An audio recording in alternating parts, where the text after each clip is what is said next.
Assalamu alaikum dear students. Welcome to my YouTube channel Physics Face. First year chapter number 5 rotational and circular motion. हमने जो last topic देखा था वो हमारे पास था centripetal acceleration and centripetal force. आज हम लोग एक सेंट्रीपिटल फोर्स की ही एप्लीकेशन करने जा रहे हैं। यहाँ पे स्टूडेंट्स को बड़ी प्रॉब्लम होती है, बाज़ दफ़ा एमसीक्यूज भी आ रहे होते हैं, that is banking of road. तो हम लोग इसको थोड़ा सा डिटेल में देखेंगे कि असल में बिंकिंग हम लोग क्यों कर रहे होते हैं, बिंकिंग का असल मीनिंग क्या है और वहां से किस किस तरह के आप लोगों के पास एमसीक्यूज आ सकते हैं। So let's start our topic that is banking of road. अच्छा, जब आप लोग बिंकिंग को पढ़ेंगे ना, तो बिंकिंग से पहले हम लोग इसको डिफरेंट केसेस में पढ़ रहे होते हैं कि जब रोड की आप लोग बात करते हो और गाड़ी जब रोड पे जा रही होती है तो हमारे पास कर्व सरफेस कब होगी, फ्लैट ट्रैक कब होगा।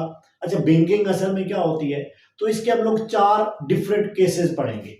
सबसे पहले जिस रोड की मैं बात करना चाह रहा हूं ना, जो हमारे पास जो केस नंबर 1 जिसको मैं स्टडी करना चाह रहा हूं, वो हमारे पास क्या है कि जो रोड है वो रोड आप लोगों के पास स्ट्रेट रोड है। स्ट्रेट रोड, और इस स्ट्रेट रोड के ऊपर कोई कर्व नहीं है। ये केस नंबर आप लोगों के पास फर्स्ट आ गया। तो हम लोग डिफरेंट केसेस को भी देखेंगे, वहां पे हम लोग देखेंगे कहां पे सेंट्रीपिटल फोर्स आपकी इंपॉर्टेंट है और कहां पे सेंट्रीपिटल फोर्स नहीं होगी।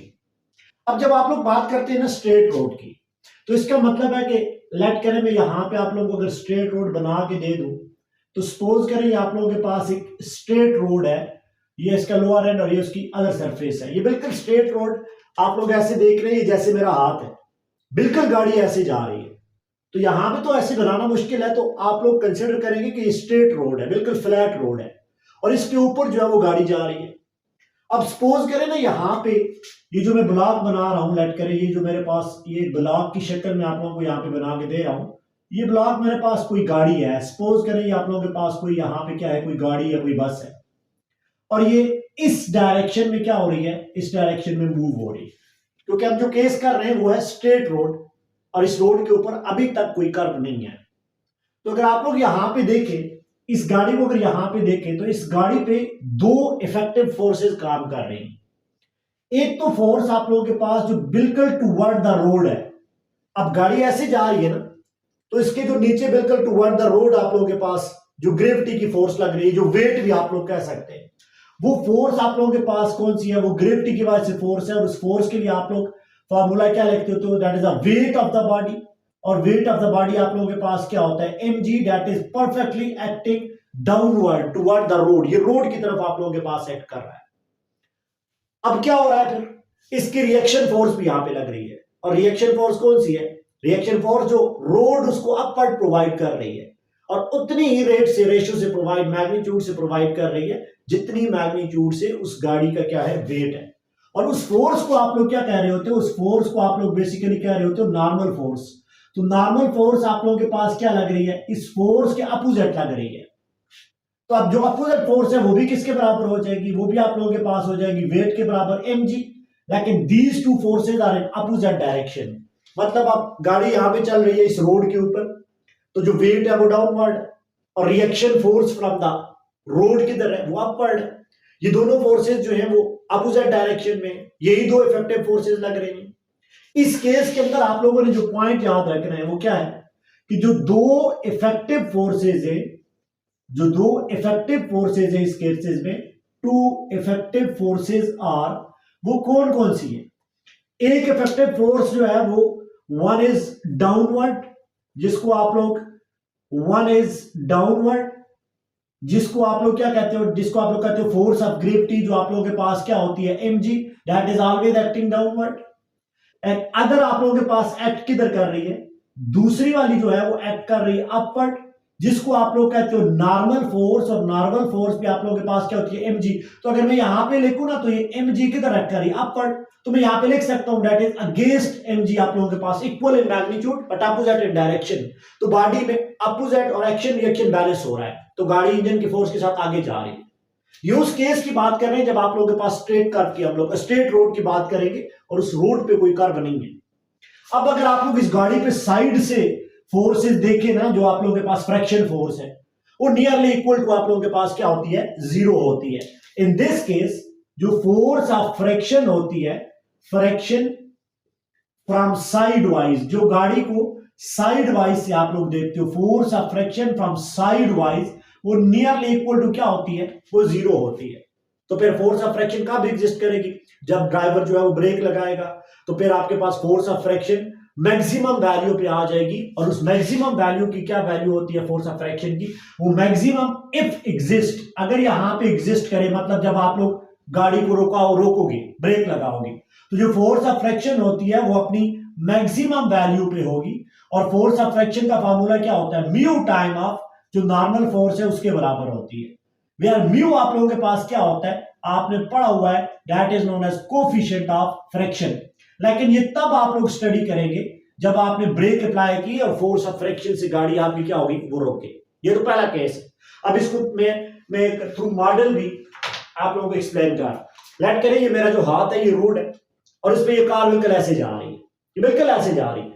अब देखिए ये कार उधर जा रही है, इस कार का वेट किधर है, वो तो डाउनवर्ड है, क्योंकि वो आप लोगों के पास ग्रेविटी की वजह से वो किधर है, वो डाउनवर्ड है। और मेरा हाथ यहां पे लेट करे, ये रोड है, तो ये इसको अपवर्ड एक फोर्स प्रोवाइड कर रहा है, कितनी, जितना इसका वेट था। इसका मतलब है मैं अगर यहां से अपवर्ड वाली बात करूं, जो मेरा हाथ इसको अपवर्ड प्रोवाइड कर रहा है, ये नॉर्मल फोर्स है और इसका वेट डाउनवर्ड है, ये दो फोर्सेस है। अब इस गाड़ी के साइड वाइज से आप लोगों के पास जब गाड़ी इधर चल रही है ना, ऐसे चल रही है, तो जो फ्रिक्शन फोर्स यहां पे या यहां पे लगेगी वो नियरली इक्वल टू जीरो होती है। ऐसा नहीं है कि गाड़ी ऐसे जा रही है तो आगे टर्न करेगी, यहां से साइड वाइज जो फ्रिक्शन फोर्स है वो क्या है, वो जीरो है।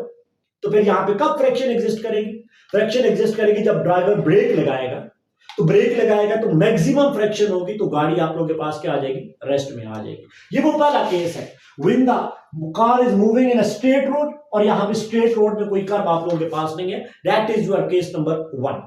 अच्छा, अब दूसरा केस हम लोग डिस्कस करेंगे, यही केस नंबर आप लोगों के पास 2 को मैं यहां पे डिस्कस कर रहा हूं। आप लोग जरा इसको देखिए, ये केस नंबर 2 आप लोगों के पास फिर कौन सा है, that is straight road. Still हम लोग वही काम कर रहे हैं, लेकिन अब हम लोग क्या कर लेते हैं, अब हम लोग यहां पे कर्व को स्टडी कर रहे हैं with curve, that is not known as banking of road. ये बात याद रखिएगा, ये स्ट्रेट रोड में क्या है, ये कर्व है। सपोज करें ना ये गाड़ी स्ट्रेट रोड में जा रही है, तो आगे से स्ट्रेट रोड में गाड़ी जो है वो कर्व है, इसमें बिल्कुल फ्लैट एंगल वही रखा हुआ है, आउटर एज जो रोड की है वो हायर नहीं बनाई हुई, जैसे अमूमन आप लोगों ने सिटीज में देखा होगा, बिल्कुल यहां से गाड़ी गई और गाड़ी यहां से क्या हुआ, उसी एंगल पे गाड़ी मुड़ गई है। अब अगर मैं यहां पे फिगर बनाना चाहूं ना, इस केस की फिगर बनाना चाहूं, तो आप लोग देखें, लेट करें ये मेरे पास एक स्ट्रेट रोड है और इसमें यहां पे आप लोगों के पास क्या है, यहां पे आप लोगों के पास एक कर्व आ गया। तो अब और से देखिएगा यहां पे स्टूडेंट्स, अगर तो गाड़ी यहां से स्ट्रेट जा रही है, जब तक गाड़ी इन पॉइंट्स के दरमियान में है, तो गाड़ी कैसे जा रही है, गाड़ी स्ट्रेट जा रही है। तो फिर वही केसेस हैं जो आपने केस नंबर 1 में पढ़े, वही फोर्सेस आपकी वहां पे लगेगी। जैसे ही गाड़ी यहां पे टर्न लेगी, कर्व में आ जाएगी, यहां से कर्व आप लोगों का क्या हो रहा है, स्टार्ट हो रहा है। अब बॉडी के ऊपर एक और फोर्स भी लगेगी। देखिए गाड़ी यहां पे जो मुड़ रही है ना, तो हमें पता है कि बॉडी पे ये दो फोर्सेस को एक्ट कर रही है, यहां पे भी, मतलब जो डाउनवर्ड फोर्स है वो mg है और अपवर्ड फोर्स किसके बराबर है, वो -mg के बराबर है, इक्वल एंड अपोजिट है आप लोगों के पास। लेकिन फिर यहां पे कुछ ना कुछ जो है वो सेंट्रीपिटल फोर्स भी बॉडी पे लगनी चाहिए टुवर्ड द सेंटर, और वो सेंट्रीपिटल फोर्स कहां से आप लोगों को मिलेगी, वो आप लोगों को मिलेगी फोर्स ऑफ फ्रिक्शन से। तो ये चीज आप लोगों के पास बहुत ज्यादा इंपॉर्टेंट है, friction between tyre and road. ये आप लोगों के पास क्या प्रोवाइड कर रहे होते, ये प्रोवाइड कर रहे होते force of friction between the tyre and the road provide the necessary centripetal force. क्यों, क्योंकि हमने पढ़ा है कि यहां पे बॉडी जो है वो कुछ सर्कुलर मोशन करना चाह रही है, और जब भी सर्कुलर मोशन होगा तो सेंट्रीपिटल फोर्स होगी। आपने सेंट्रीपिटल फोर्स को क्या कहा था, सेंटर सीकिंग फोर्स। इसका मतलब है यहां पे ये फोर्सेस तो लग रही हैं, लेकिन यहां पे दो और फोर्सेस भी एग्जिस्ट करती हैं। वो कौन सी है, कि यहां पे जो आप लोगों के पास सेंट्रीपिटल फोर्स है वो किसके बराबर हो जाएगी, वो आप लोगों के पास हो जाएगी फोर्स ऑफ फ्रिक्शन के। लेकिन ये फोर्स ऑफ फ्रिक्शन किस किस के दरमियान होगी, मैं यहां पे लिख लेता हूं, बिटवीन रोड एंड आप लोगों के पास क्या हो जाएगा, रोड एंड टायर।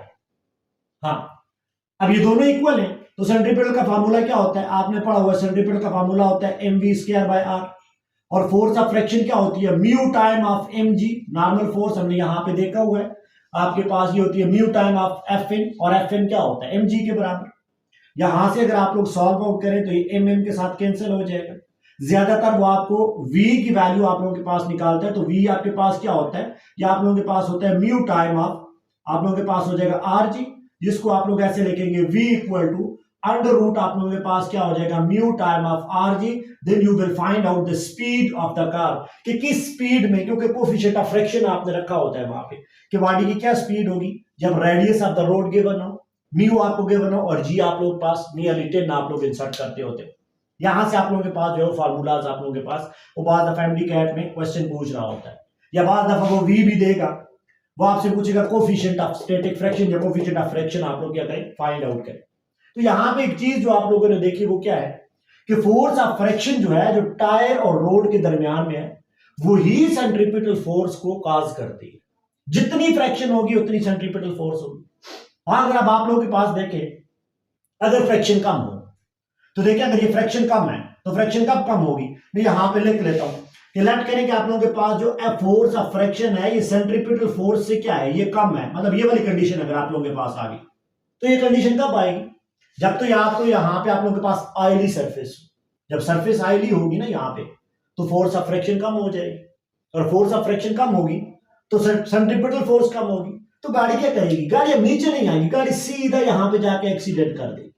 और ये चीज आपने अमूमन देखी होगी कि जब ऑयली सरफेस होती है या बारिश वगैरह होती है, तो जो force of friction between the tyre in the road है वो कम हो जाती है, तो वो कम होगी तो सेंट्रीपिटल फोर्स भी क्या होगी, कम हो जाएगी।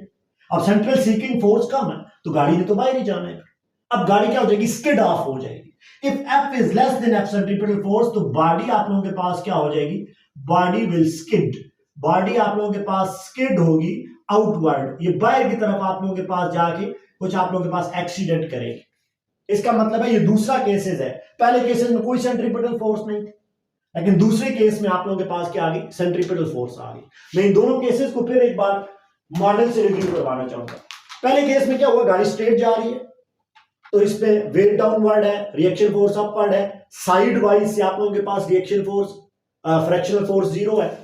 दूसरे केस में क्या हुआ, बॉडी ने टर्न लिया, जैसी बॉडी टर्न लेगी, देखिए अब ये बॉडी में यहां पे टर्न पे ले रहा हूं, अब वो दोनों फोर्सेस तो लग रही हैं, गौर से देखिए ये बॉडी में यहां पे बिल्कुल टर्न करवा रहा हूं, तो वही वेट डाउनवर्ड है और वही जो नॉर्मल फोर्स है वो अपवर्ड, लेकिन बॉडी को या सेंटर से कोई फोर्स खींच रही है। ये कैसे प्रोवाइड हुई, इस टायर और रोड के दरमियान में जो फ्रिक्शन फोर्स है वही सेंट्रीपिटल फोर्स प्रोवाइड करेगी। अगर ये फ्रिक्शन ज्यादा है तो सेंट्रीपिटल ज्यादा है तो गाड़ी जल्दी जो है वो इजीली सर्कुलर मोशन करेगी, इजी टर्न लेगी। इसका मतलब है the force of friction between the tyre and the road will provide a necessary centripetal force, तो बॉडी आप लोगों के पास क्या हो जाएगी, टर्न कर लेगी। लेकिन याद रखिए मैं बैंकिंग पे नहीं आ रहा, ये हॉरिजॉन्टल रोड पे आप लोग क्या कर रहे हो, बॉडी को यहां पे टर्न करवा रहे होते। अब नेक्स्ट केस को हम लोग डिस्कस करते हैं। अब नेक्स्ट केस को डिस्कस करें। अब हम लोग जो केस नंबर 3 है उसको डिस्कस कर रहे हैं, केस नंबर 3 हमारे पास है। अब मैं बात कर रहा हूं बिंक्ड रोड की, जो आप लोगों के पास टॉपिक है बिंकिंग ऑफ रोड, तो मैं उसको डिस्कस करूंगा। बिंक रोड, लेकिन बिंक रोड में कोई कर्व यहां पे नहीं होगा, बिंक रोड विद नो कर्व। अब और से देख रहे हैं, सबसे पहले तो आप लोग टॉपिक देखिए बिंक रोड का क्या मतलब है। बिंक रोड का मतलब है कि आउटर एज जो रोड का होगा, outer edge of road is made higher, ये क्या हो जाएगा, ये थोड़ा सा आप लोगों के पास हाई किया हुआ होगा, then that type of road is known as bank road. मतलब किसी हायर पे बनाने का मतलब है एट एनी एंगल थीटा, किसी एंगल थीटा के ऊपर आप लोगों ने बाहर वाला जो सरफेस है वो क्या की हुई है, वो थोड़ी सी अपवर्ड की हुई है। अब पहले केस में मैंने क्या किया था, मैंने तो बिल्कुल स्ट्रेट रोड की बात की थी। अब मैं क्या कर रहा हूं, मैं ये बाहर वाला सरफेस थोड़ा सा ऐसे कर रहा हूं। अब देखें हाथ मेरा स्ट्रेट है, लेकिन बाहर वाला जो मेरा अपर पोर्शन है ना, ये वाला पोर्शन ये थोड़ा सा उठा हुआ है किसी एंगल पे। अगर आप लोग किसी रोड की बात करो ना, तो ये रोड अगर 0 डिग्री पे जा रही है, तो जो आउटर एज है ना, आउटर एज है वो किसी एंगल थीटा पे है, लेट्स सपोज करें। ये आउटर एज की मैं बात कर रहा हूं, ये वाला एज कौन सा है, ये outer edge of the road है। अब अगर यहां से गाड़ी जा रही है जब कर्व नहीं है तो देखते हैं कौन कौन सी यहां पे फोर्सेस लगेगी। तो गौर से देखिएगा। अब लेट करें कि मैं यहां पे बात कर रहा हूं और आपकी जो गाड़ी है वो बिल्कुल इस रोड में ऐसे जा रही है, गौर से प्लीज देखिएगा। अब मैं इसको भी थ्रू मॉडल बताऊंगा क्योंकि आप लोग इजीली जो है वो समझेंगे। अब देखें, लेट करें ये बैंकिंग का रोड में आउटर एज हायर है लेकिन कर्व नहीं है, स्ट्रेट बॉडी जा रही है, लेकिन बॉडी ऐसे की हुई है। देखिए ना, थोड़ी सी बॉडी हायर की हुई है, ये वाली सरफेस बॉडी के नीचे है और ये वाली सरफेस ऊपर। अब वो दो फोर्सेस तो लग रही हैं, नॉर्मल फोर्स किधर लग रही है, नॉर्मल फोर्स लग रही है अपवर्ड, और जो वेट है वो किधर लग रहा है, वो डाउनवर्ड लग रहा है। अगर मैं ऐसे इसको रखूं ना तो आप देखिए नॉर्मल फोर्स किधर लग रही है, नॉर्मल फोर्स लग रही है अपवर्ड, और जो वेट है वो क्या कर रही है, वो डाउनवर्ड लग रही है। लेकिन यहां पे एक चीज आपने देखनी है, जो नॉर्मल फोर्स है उस नॉर्मल फोर्स के दो कंपोनेंट हैं। देखिए ना, नॉर्मल फोर्स किधर है, ऐसे लग रही है ना, ऐसे देखिए बिल्कुल ऐसे लग रही है। तो नॉर्मल फोर्स के यहां पे दो कंपोनेंट हेयर, जो नॉर्मल फोर्स है F normal has two component, उसके कितने कंपोनेंट हैं, दो कंपोनेंट है। स्टूडेंट्स गौर से देखिएगा, नॉर्मल फोर्स के दो कंपोनेंट, वन कंपोनेंट जो पहला कंपोनेंट है वो आप लोगों के पास है अलोंग द रोड। गौर से देखिएगा, पहला कंपोनेंट है अलोंग द रोड और दूसरा कंपोनेंट है इनटू द रोड। अब ये चीजें मैं डिस्कस करवाता हूं, दो कंपोनेंट है। अब ये गाड़ी है ना, तो ये ऐसे की हुई है और बाय वाली सरफेस हायर है। अब यहां पे नॉर्मल को अगर मैं डिराइव करूं तो ये वाला कंपोनेंट कौन सा हो जाएगा, ये वाला कंपोनेंट उसका हो जाएगा साइन थीटा।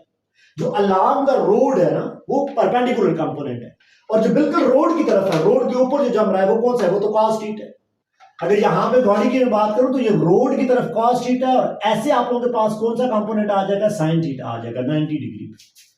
तो अलोंग द रोड जो नॉर्मल फोर्स है वो वैल्यू क्या होती है, वो होती है नॉर्मल फोर्स होती है mg, और एंगल अलोंग द रोड कौन सा है, वो साइन थीटा है। और इनटू द रोड आप लोगों के पास कौन सा है, इनटू द रोड आप लोगों के पास जो यहां पे कंपोनेंट है नॉर्मल फोर्स का, वो आप लोगों के पास है mg, और आप लोगों के पास क्या है यहां पे कॉस ऑफ थीटा है। अब गौर से देखिएगा, अगर तो आप लोगों के पास बॉडी जो है वो ऐसे जा रही है, और अगर अलोंग द रोड जाए तो बॉडी तो बाहर चली जाएगी, बिल्कुल ऐसे चली जाएगी। तो इस नॉर्मल कंपोनेंट को जो अलोंग द रोड है, इसको काउंटर बैलेंस करने के लिए सेंट्रीपिटल फोर्स आप लोगों की लगनी चाहिए, लेकिन सेंट्रीपिटल तो यहां पे होगी नहीं। क्या रीजन है, रीजन है कर्व नहीं है, कर्व नहीं है तो फ्रिक्शन फोर्स लगेगी फिर, बस ये चीज याद रखनी है। तो अब जो क्या है, अब दो तरह के कंपोनेंट है, एक जो गाड़ी को बाहर लेके जा रहा है और एक गाड़ी को रोड की तरफ खींच रहा है। अब गाड़ी बाहर जाएगी, उसको रोकने के लिए आपने क्या करना है, फ्रिक्शनल फोर्स काज करनी है। मतलब अगर आप लोग इस अलोंग द कंपोनेंट की बात करें तो इससे बचने के लिए to make body free from skidding, बाहर बॉडी जाने ना जाए, हम लोग ये चीज कर रहे हैं, अ friction force, a force of friction must exist. Force of friction क्या हो जाएगी, ये आप लोगों के पास क्या हो जाएगी, ये एग्जिस्ट हो जाएगी। गौर से देखिएगा, और ये कितनी फोर्स ऑफ फ्रिक्शन होगी कि इस अलोंग द रोड कंपोनेंट के बराबर हो या इससे ज्यादा हो, बॉडी बाहर ना जाए। तो फिर जो फोर्स ऑफ फ्रिक्शन होगी ना, यहां पे जो फोर्स ऑफ फ्रिक्शन होगी, ये आप लोगों के पास क्या होगी, ग्रेटर और इक्वल टू कौन से कंपोनेंट से, इस कंपोनेंट से जो अलोंग द रोड आप लोगों के पास है। तो आप लोगों के पास आ जाएगा must be greater than mg sine of theta.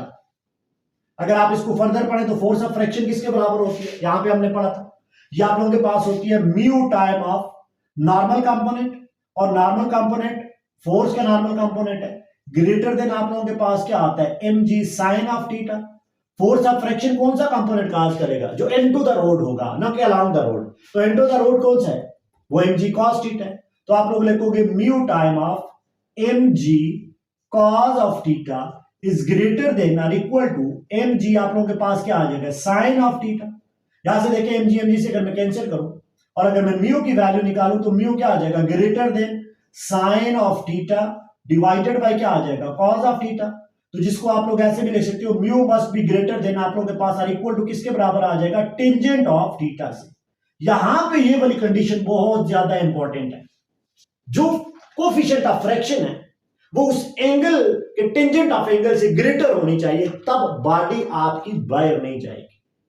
अगर ये कोफिशिएंट यहां पे वैल्यू 1 आ रही है, टेंजेंट ऑफ थीटा 45 पे आपने रखा हुआ 1 आ रही है, तो जो कोफिशिएंट ऑफ स्टैटिक फ्रिक्शन है 1 से ग्रेटर हो, अमूमन नहीं होता, लेकिन वो 1 से ग्रेटर होगा तभी बॉडी, या 1 जितना होगा तो बॉडी बाहर स्किड नहीं करेगी। अदरवाइज आप लोगों के पास क्या आ रहा है, बॉडी स्किड करेगी और बाहर चली जाएगी। तो ये वाला केस बहुत ज्यादा आप लोगों के पास इंपॉर्टेंट है। जब आप लोगों ने बेंट रोड देखी और बेंट रोड में आप लोगों ने किसी कर्व की बात नहीं की है, इसको जरा स्क्रीनशॉट ले, हम लोग केस नंबर 4 को फिर डिटेल में डिस्कस करेंगे। जो यहां पे हमारे पास इससे बिल्कुल दूसरा केस है, बेंट रोड होगी लेकिन वहां पे आप लोगों के पास क्या हो जाएगा, वहां पे कर्व आ जाएगा। तो इसको नोट करें, हम लोग फिर केस नंबर जो है वो 4 को डिस्कस करते हैं। स्क्रीनशॉट लें। अब देखिए जी, केस नंबर 4 हमारे पास है। केस नंबर 4, रोड वही बेंट रोड है, बेंट रोड है, लेकिन अब आप लोगों के पास क्या आ गया, अब आप लोगों के पास कर्व आएगा। तो जैसे ही कर्व आएगा तो आप लोगों को पता है सेंट्रीपिटल फोर्स लगेगी, ऐसा ही है। इसका मतलब है बेंट रोड का क्या मतलब है, still the outer edge of the road is made higher. Let करें ना कि आप लोगों के पास ये कोई ऐसी मैं रोड बना रहा हूं, सपोज करें या आप लोगों के पास ऐसी रोड है और इस रोड का जो आउटर एज में जो शेड से बना रहा हूं ये आप लोगों के पास किसी एंगल पे है, तो गाड़ी क्या करेगी, गाड़ी यहां से ऐसे जा रही है, मतलब गाड़ी की जो मोशन है वो तो ऐसे आप लोगों के पास है। अब यहां पे देखें, गाड़ी पे सेंट्रीपिटल फोर्स जरूर लगेगी बॉडी की टुवर्ड द सेंटर, लेकिन कहां से आएगी वो हम लोग चीज देखना चाह रहे हैं। फिर आप लोग मॉडल को डिस्कस करें। अब क्या हुआ, पहले गाड़ी यहां से बिल्कुल स्ट्रेट गई, ये केस नंबर 1 आपने पढ़ा। फिर गाड़ी ने क्या किया, गाड़ी मूव हो रही है, और मूव भी कैसे हो रही है, देखिए outer edge of the car is made higher. तो जब आउटर एज आपने उसका हायर बनाया हुआ है तो ऐसे और टर्न करेगी। तो यहां पे अगर मैं देखूं ना तो outer edge is made higher, ऐसे किया हुआ है, ये ऐसे टर्न है, जैसे मेरा हाथ आप लोगों को शो हो रहा है। तो ये जो कार है ये ऐसे जाके ऐसे कर जाएगी, ऐसे मूव हो रही है ये कार रोड से। इसका मतलब है यहां से देखिए एक बायर कंपोनेंट है नॉर्मल फोर्स, और ये कंपोनेंट आपका कौन सा है, mg है, और एक अलोंग द रोड है जो मेरे हाथ के ऊपर है, वो आप लोगों के पास है mg। अब इस नॉर्मल अगर कंपोनेंट को मैं देखूं तो ये दो हिस्सों में आप लोगों के पास डिवाइड होता है। एक हिस्सा आप लोगों का जो इसका cos थीटा आ रहा है, बिल्कुल ये देखिए, बिल्कुल अपर जो आ रहा है इस नॉर्मल का, ये वाला एंगल कौन सा आ जाएगा, ये cos थीटा आ जाएगा। और जो अलोंग द आप लोगों के पास रोड है वो तो आप लोगों के पास कौन सा है, वो आप लोगों के पास mg है। दूसरा कंपोनेंट पर इधर आ रहा है, देखिए टुवर्ड द सेंटर, ये जहां पे मैंने इसका इस कार में जो ये देखिए इसका जो जहां पे मैंने ये वाली चीज जो इसका गेट है वो बनाया हुआ है। अब जो इधर जो कंपोनेंट लगेगा ना नॉर्मल का, वो कौन सा होगा, वो साइन थीटा। फिर गौर से देखिए नॉर्मल कंपोनेंट अगर रोड ऐसे है तो ये तो अपवर्ड जा रहा है, अपवर्ड जा रहा है, तो अपवर्ड आप लोगों के पास क्या हो जाएगा, एफ का cos थीटा। ऐसा ही हुआ, ये पहली फोर्स लगेगी। यहां पे भी हम लोग रिजॉल्व करेंगे, तो यहां पे जो रिजॉल्व करेंगे ना, तो जो बिल्कुल यहां से गाड़ी से अपवर्ड लग रहा है, बिल्कुल यहां पे तकरीबन थोड़ा सा आपकी तरफ, ये लगेगा एफ cos थीटा। और ये किसके बराबर है, ये तो बिल्कुल इस गाड़ी की रोड के ऊपर जो लग रहा है वो आप लोगों के पास किसका, वेट के बराबर। हियर इन दिस केस यहां पे आप लोगों के पास क्या होता है, जो एफ का नॉर्मल फोर्स का cos ऑफ थीटा है वो किसके बराबर है, वो वेट ऑफ द बॉडी के बराबर है। ये आप लोगों ने पहली बात याद रखनी, मतलब ये जो नॉर्मल फोर्स है इसका cos कंपोनेंट इसके वेट के बराबर, तो फिर इसका साइन कंपोनेंट किधर होगा, देखिए ना टुवर्ड द सेंटर है।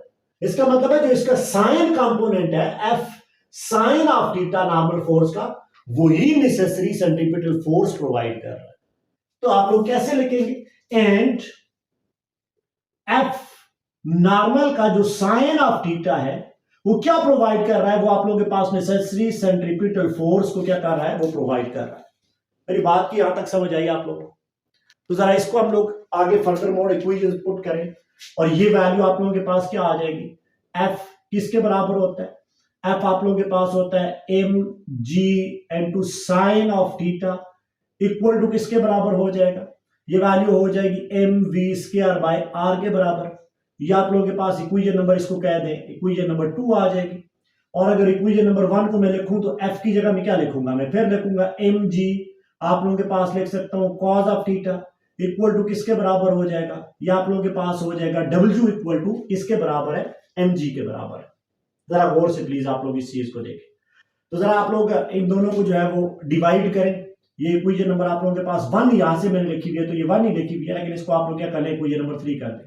तो डिवाइडिंग करें, बोथ डिवाइडिंग 3 बाय 1 आप लोग करें, बाय 2 करें, तो वैल्यू क्या आ जाएगी, देखिए लेफ्ट साइड को करें तो आप लोगों के पास वैल्यू आ जाएगी mg sine of theta divided by क्या आ जाएगा, mg cos of theta is equal to क्या हो जाएगा, mv square by r divided by आप लोगों के पास क्या आ जाएगा, mg। यहां से mg से कैंसिल हुआ, ये वाला m से गया, तो वैल्यू क्या बनेगी, वैल्यू आप लोगों के पास बनेगी sine theta by cos theta, that will give you the value of tangent of theta equal to, ये वैल्यू बन जाएगी v स्क्वायर बाय rg। और आपने अगर बैंकिंग का एंगल फाइंड आउट करना है तो आप लोग क्या कह रहे थे, theta equal to tangent inverse of v square by rg, that is big angle. जिस एंगल पे आप लोग किसी रोड को बैंक करेंगे तो वहां पे जो नॉर्मल फोर्स का जो साइन ऑफ थीटा है वो नेसेसरी सेंट्रीपिटल फोर्स आप लोगों के पास क्या कर देगा, वो प्रोवाइड कर लेगा। जो बेस्ट एंगल होता है उसको आप लोग देखें वो 25 से अबव होना चाहिए, ये कुछ आप लोगों के पास है, लेकिन depends upon the road radius and the speed of the car. Speed of car आप लोगों के पास जो है वो क्या चीज है, तो ये चीजें आप लोगों के पास बहुत ज्यादा इंपॉर्टेंट है। अब अगर आप लोगों को v की वैल्यू दे, r की वैल्यू दे, g की वैल्यू आपको पता है, तो आप लोग जो बैंकिंग वाला एंगल है वो आप लोग इजिली जो है वो फाइंड आउट कर लेते हो। और बहुत दफा आपको वो अगर एंगल की वैल्यू दे दे, r की वैल्यू दे दे, तो आप लोग वेलोसिटी की जो लिमिट है वो भी वहां पे रख सकते हो। तो आपने देखा होगा बाज रोड जो बैंकिंग रोड है वहां पे स्पीड लिमिट जो है वो भी बेसिकली लिखी हुई होती है, तो उसमें भी आप लोग ऐसे ही कैलकुलेशन करते होते हो। So this is most important banking of road. अब मैं रिव्यू करवा रहा हूं चारों केसेस को, जल्दी जल्दी आप लोग भी देख लें इसका रिव्यू। पहला हमने केस जो देखा उसमें क्या हुआ, गाड़ी बिल्कुल फ्लैट रोड पे थी, कोई कर्व नहीं था, अपवर्ड नॉर्मल फोर्स है, डाउनवर्ड वेट है, दोनों इक्वल थी, और साइड वाइड जो फ्रैक्शन थी वो नहीं थी। दूसरे केस में हमने इसी को क्या कर दिया, इसी को कर्व कर दिया। अब जब कर्व होगी तो सेंट्रीपिटल होगी, तो सेंट्रीपिटल फोर्स कहां से मिल रही थी, force of fraction between the tyre in the road से। अब दूसरा जो तीसरा हमने केस पढ़ा वो बिग रोड पढ़ा है। बिग रोड में outer edge of the road is made higher, और जब आउटर एज आप लोग हायर करोगे और कर्व नहीं होगा, तो एक चीज आपने याद रखनी है कि यहां पे एक ट्रिक है कि जब आप बैंकिंग ऑफ रोड पढ़ रहे हो ना, तो जो नॉर्मल का जो अपवर्ड फोर्स है यहां पे लग रही थी, उसके दोनों कंपोनेंट होते हैं। इस केस में दो कंपोनेंट कौन से होते हैं, एक साइन थीटा और एक कॉस थीटा। यहां पे कोई सेंट्रीपिटल फोर्स नहीं होगी, कोई कर्व नहीं है। Sine theta along the road जाता है, अब ये बाहर है तो गाड़ी बाहर जाएगी, तो इसको रोकने के लिए आप सेंट्रीपिटल फोर्स लगाओ, तो centripetal force must be greater than mg sin theta. तो वही चीज आपने लिखा है, centripetal force must be greater than mg sin of theta, और आपने इसको सॉल्व किया तो यहां पे आप लोगों को वैल्यू आ गई। और अगर कर्व है तो कर्व में एक चीज आप लोग याद रखें कि जो नॉर्मल फोर्स का जो अपवर्ड फोर्स है उसका जो साइन एंगल होता है वही प्रोवाइड कर रहा होता है नेसेसरी सेंट्रीपिटल फोर्स, और आपने उसके लिए कैलकुलेशन की, तो आप लोगों के पास क्या आ गया, tangent inverse of v square by rg। That's enough for today. Banking of road उसके डिफरेंट केसेस आपने पढ़े, उम्मीद है आपको समझ आई होगी। स्क्रीनशॉट ले लें। Thank you, Allah Hafiz.